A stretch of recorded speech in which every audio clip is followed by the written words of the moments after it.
ప్రపంచ దేశాల్లో బహు గొప్ప దైవజనుడిగా పిలువబడిన దైవజనుడు, తెలుగు రాష్ట్రాలకు దీపం వంటి దైవజనుడు యేసన్న గారు సేవకొచ్చి 25 సంవత్సరాలు పూర్తయిన సందర్భంగా గుంటూరులో గుడారాల పండగ ఏర్పాటు చేసి సర్వాంగ సుందరుడు అనే క్యాసెట్ రిలీజ్ చేశారు. ఆ క్యాసెట్ ముగింపులో దైవజనులు చేసిన ప్రార్థన ఒకటి ఉంటుంది.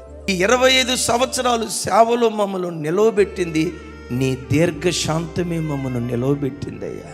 నేనంట ఆ దైవజనుడే కాదు, నువ్వు పాపిస్తే బ్రతుకు, దేవుని దగ్గరకు వచ్చిన తర్వాత బ్రతికినా నీవాయిని విడిచిపెట్టి వెళ్ళిపోదామని కొన్నిసార్లు దూరంగా అనుకుని, కానీ ఇప్పుడు ఏమేం చేసిందో తెలుసా? ఈ మొండోడే నాకు కావాలి, ఈ వెర్రోడే నాకు కావాలి, ఈ కోపిస్తోడే నాకు కావాలి, ఈ పనికిమాలినవాడే నాకు కావాలి, ఈ నీచుడే నాకు కావాలని వెంటాడి వెంటాడి వెంటాడి వెంటాడి ఈ ప్రేమ నిన్ను పట్టుకొని తన తట్టు త్రిప్పుకొని నీ ద్వారానే దేవుడు ఊరేగుతా వస్తున్నాడు.